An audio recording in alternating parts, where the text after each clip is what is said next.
À Dieu la gloire, à Dieu la magnificence, l'honneur.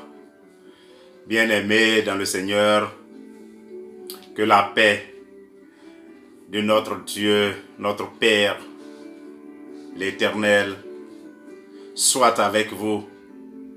Oui, ce soir, je voudrais une fois encore avec vous partager un enseignement, un message important pour notre vie quotidienne. Alléluia. Soyez en ligne avec l'ouvrier du Seigneur pour que nous regardons ensemble un test ou des tests, des passages bibliques qui nous parlent. Alors, soyez avec moi pour ce petit moment de partage. Seigneur Dieu Tout-Puissant, je bénis ton nom, je magnifie ton nom, je glorifie ton nom pour ton amour, ta fidélité, pour ta grâce, pour tous tes bienfaits. Chaque jour, tu renouvelles ta bienveillance, tu renouvelles ta miséricorde envers nous, Seigneur. Nous te sommes reconnaissants pour ton amour et nous recommandons ce moment entre tes mains par la puissance de ton Esprit Saint. Viens et prends le contrôle de ce moment, viens nous conduire dans ce moment de prière, dans ce moment de partage. Oui, c'est un message, un enseignement que je partage avec mes frères et sœurs.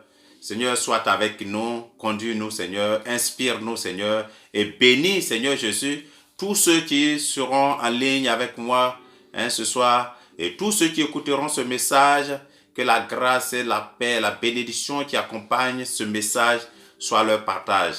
Que ton nom soit élevé aujourd'hui et pour toujours, au nom de Jésus. Amen. Bien-aimés, aujourd'hui, le combat de la foi. Alléluia. Pourquoi devons-nous combattre? Pourquoi devons-nous combattre? Bien-aimés, sache-le tout de suite.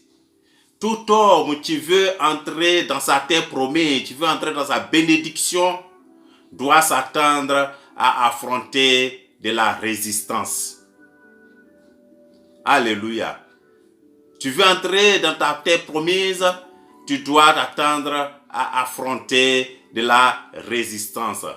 Tout ce que vous avez à faire, tout ce que tu as à faire, c'est de relever le défi. C'est de relever le défi. Bien-aimé, Dieu est bon. Et nous avons un héritage très chargé dans les lieux célestes. Alléluia. Mais cet héritage n'est nécessaire qu'ici sur la terre. Dieu nous a bénis. Les tests vont nous parler tout à l'heure. Mais ces bénédictions, nous avons besoin de cela sur la terre, là où nous vivons maintenant. Alors, comment faire venir à nous ces bénédictions qui sont dans les lieux célestes? Nous allons lire un premier texte dans Éphésiens, dans le livre d'Éphésiens, au chapitre 1, verset 3. Il est écrit: béni soit Dieu, le Père de notre Seigneur Jésus-Christ, qui nous a bénis de toutes sortes de bénédictions spirituelles dans les lieux célestes en Christ. Alléluia. Dieu nous a donné tout ce qui concerne, alléluia, tout ce qui concerne la vie et la piété. Mais pourquoi aujourd'hui encore, bien-aimés, la plupart des choses ne sont pas ici pour que nous en jouissions, nous puissions en profiter? Pourquoi ces bénédictions dont il est question? La parole dit: Dieu nous a bénis de toutes sortes de bénédictions dans les lieux célestes. Pourquoi est-ce que nous n'avons pas ces choses-là avec nous pour que nous en profitions? Alléluia. 2 Pierre 1, verset 3 aussi dit: comme sa divine puissance nous a donné tout ce qui contribue à la vie et à la piété. Alléluia. Sa divine puissance nous a donné tout ce qui contribue à la vie et à la piété, au moyen de la connaissance de celui qui nous a appelés par sa propre gloire et par sa vertu. Alléluia. Dieu nous a donné par sa toute puissance, par sa divine puissance, tout ce qui contribue à notre vie sur cette terre. Jouissons-nous en ce moment de cela? Profitons-nous en ce moment de cela? Je pense que très peu. Très peu. Nous en profitons très peu. C'est pourquoi, bien-aimés, je fais ce message. Alléluia. Paul ici, Paul ici nous donne des indices. Un indice sur la façon d'actualiser ce bel héritage ici sur la terre. Et c'est ce que nous allons voir aujourd'hui. Dans 1 Timothée 6, verset 12, il est écrit: combat le bon combat de la foi, saisis la vie éternelle, à laquelle tu as été appelé et pour laquelle tu as fait une belle confession en présence d'un grand nombre de témoins. Alléluia. Bien-aimés, vous avez été appelés à un combat. Nous sommes appelés à un combat. C'est le seul moyen de saisir ce que la vie vous réserve, ce que la vie nous réserve. C'est le seul moyen. Alléluia.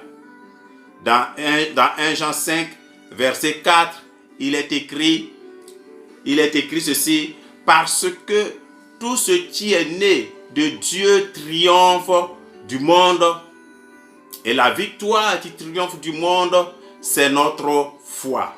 Le combat de la foi est le seul moyen de saisir ce que la vie nous réserve, ce que la vie vous réserve.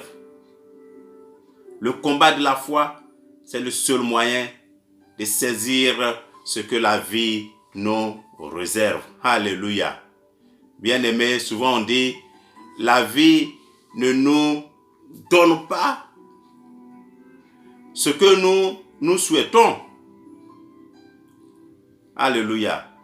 La vie ne nous donne pas comme ça, simplement on est là, on se souhaite des choses et la vie vient nous donner.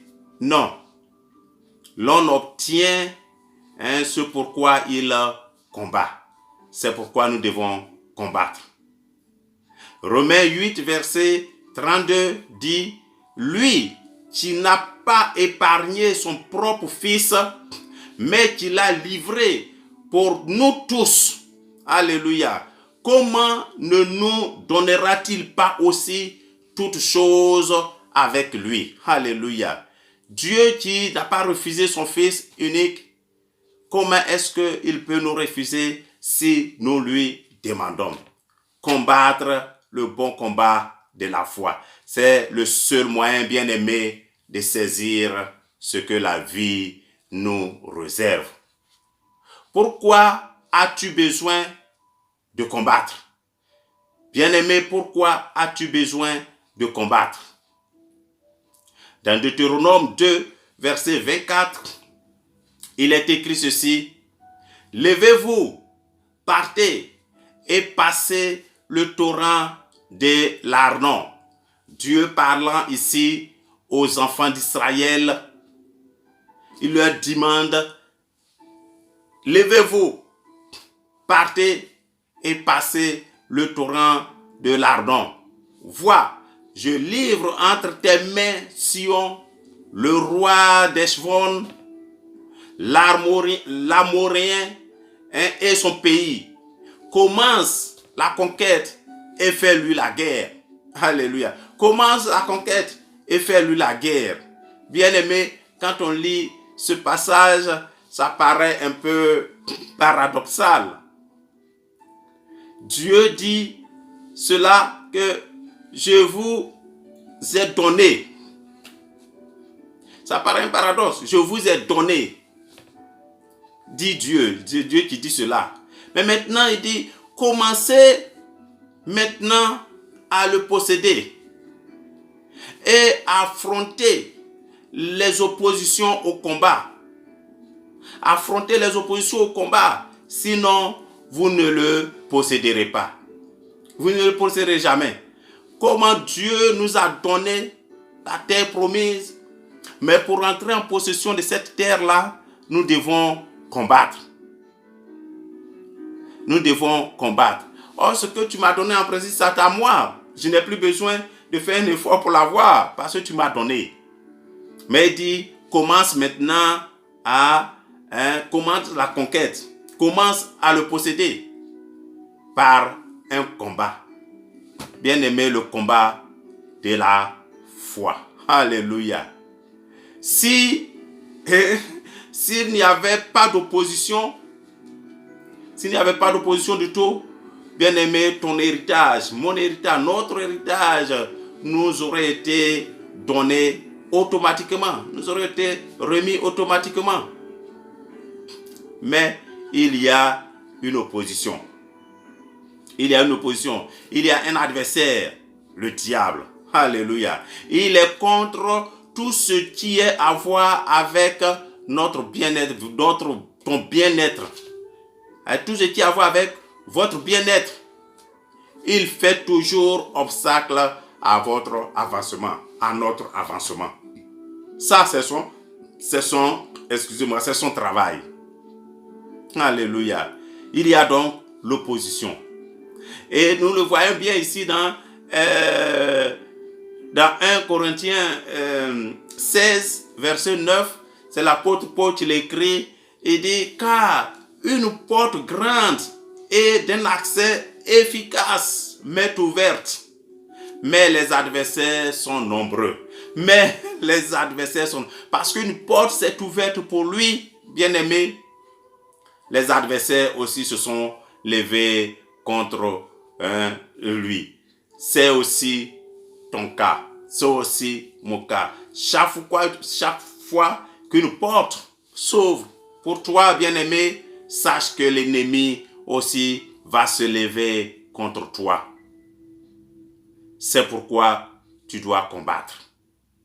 Le diable a juré d'arrêter votre accès, d'arrêter notre accès à notre bénédiction. Il a juré de nous voler ce qui nous appartient, de voler ce qui t'appartient. Et c'est la raison du combat. C'est la raison du combat. Cette chrétienté qui dit non, moi, je suis bien, je suis une bonne personne, je n'ai pas de problème avec quelqu'un, je ne fais pas de mal à quelqu'un, donc je n'ai pas besoin de combattre, je suis là, je vis ma vie tranquille. Non, bien-aimé, c'est une erreur. Le diable va te combattre. Va te combattre. Que tu sois bon, que tu sois mauvais, lui, il va te combattre parce que il ne veut pas que tu aies accès à ta bénédiction, à ta terre promise. Chaque fois que tu espères entrer dans une bénédiction, dans une terre promise, il faut t'attendre à l'adversité. C'est pourquoi nous devons combattre. Dans 1 Timothée 1, verset 18, il est écrit, le commandement que je t'adresse, Timothée, c'est Paul qui écrit à Timothée, mon enfant, selon les prophéties faites précédemment à ton sujet, c'est que d'après elles, tu combattes le bon combat. Alléluia. Bien que les prophéties ont été données, alléluia, bien que les prophéties sont le déroulement de l'agenda divin, Paul cependant, alléluia, dit ici que nous devons mener le bon combat pour les voir s'accomplir. Les prophéties, c'est le déroulement de l'agenda de Dieu. Et pourtant, quand elle est donnée, une prophétie est donnée, Paul nous recommande de mener un combat. le bon combat, comme il le recommande à Timothée, son fils spirituel, pour voir la prophétie s'accomplir. La vie est un champ de bataille, bien-aimé. Ce n'est pas un terrain de jeu. C'est un champ de bataille. On a l'habitude de dire la vie est un combat. Oui, je comprends que la vie véritablement est un combat. Et c'est ce que Paul nous fait comprendre ici aussi. Et tant que nous ne deviendrons pas conscients de la guerre dans laquelle nous sommes engagés, nous ne profiterons pas du bien-être. Parce que souvent, on se contente du peu qu'on a, on pense que c'est là notre destination, bien c'est là ce que Dieu a prévu pour nous. Oh, il a prévu mieux que ça. Mais l'ennemi ne veut pas que tu arrives là-bas. Mais comme on est limité dans notre connaissance des choses, on prend ça comme ça, content et on arrête. Alléluia. Non, bien-aimé, Dieu nous a bénis, comme le premier verset que nous avons lu dans Ephésiens 1:3, richement dans les lieux célestes, et nous devons faire venir sur cette terre, là où nous vivons là, cette bénédiction. Et cela, c'est par le combat, le vrai combat de la foi. Vous êtes appelés dans un combat, pas dans une pièce de théâtre. La vie chrétienne est une vie de challenge qu'il faut relever chaque jour, chaque étape de cette vie-là. Dieu même connaît les batailles que nous devons combattre et gagner avant de pouvoir entrer dans notre terre promise, dans votre terre promise. Dieu connaît les combats que vous devez mener, que vous devez combattre et gagner. Il connaissait que Israël devait combattre les Ammonites, les Amoriens, les Gabaonites. Il devait combattre tous ces peuples-là avant d'entrer dans la terre promise. Dieu le savait. Mais il dit pourtant, je vous ai donné. Dieu aussi t'a donné, bien-aimé, une bénédiction grande dans les lieux célestes. À toi de combattre par la foi pour faire venir cela à toi sur la terre ici, là où nous vivons. Nous devons, bien-aimés, donc arrêter la mentalité de christianisme facile. Alléluia, tout est bien. Je suis une personne bien. Je ne pense pas de mal de quelqu'un. Bien-aimé, tu ne penses pas de mal de quelqu'un, quelqu'un pense mal de toi. C'est pourquoi tu as besoin de Dieu dans ta vie et tu as besoin de combattre.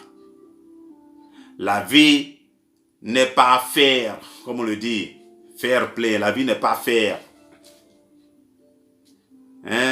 Et elle ne te donnera pas, la vie ne te donnera pas ce que tu désires tant que tu ne combattes pas pour l'avoir.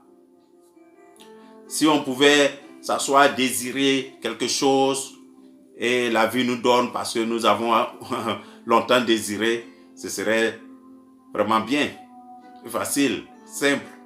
Mais ça ne se passera pas comme ça. On dit toujours, la vie donne ce pourquoi nous combattons, ce pourquoi vous battez.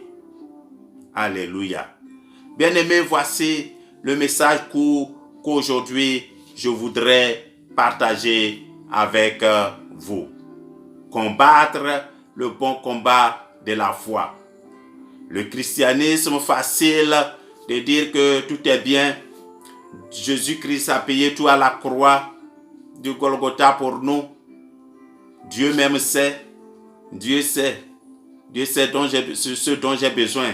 Pourquoi dois-je encore prier? Vous vous rappelez du premier verset de la Bible. Dieu même, pour avoir la lumière, Dieu a parlé. Dieu a dit que la lumière fut. Et puis la lumière fut. Alléluia. Donc il faut que tu parles. Il faut que tu parles. Dieu connaît. Dieu sait ce dont tu as besoin. Mais tu ne peux pas t'arrêter là, attendre ce que tu désires. Il faut que tu parles. Il faut que tu ouvres la bouche pour parler, pour que cela vienne en réalité à toi. Voici, bien-aimé, je peux être long, le court message, mais vraiment important, que je voudrais partager avec vous. Parce que c'est important de savoir que déjà, dans les lieux célestes, les deux premiers versets que nous avons lus, Éphésiens 1, verset 3, et 2 Pierre 1, verset 3 aussi, dit que Dieu nous a bénis. Le Père, notre Dieu, béni soit Dieu, le Père de notre Seigneur Jésus, qui nous a bénis de toutes sortes de bénédictions. Paul qui le dit à Éphésiens. Et Pierre aussi qui ajoute, qui dit, comme sa divine puissance nous a donné tout ce qui contribue à la vie et à la piété, tout ce qui contribue à notre vie. Dieu nous a donné. Mais où? Dans les lieux célestes. Comment faire venir cela à nous? Combattre le bon combat. C'était aujourd'hui mon sujet, mon thème. Que le Seigneur vous bénisse. Je prie que vous combattez le bon combat au quotidien pour que tout ce que l'ennemi vous a volé, tout ce que l'ennemi nous a volé, nous puissions entrer en possession de cela par la grâce de Dieu. Que Dieu vous bénisse, passez une bonne soirée et nous nous retrouvons demain pour un autre message. Merci et à demain.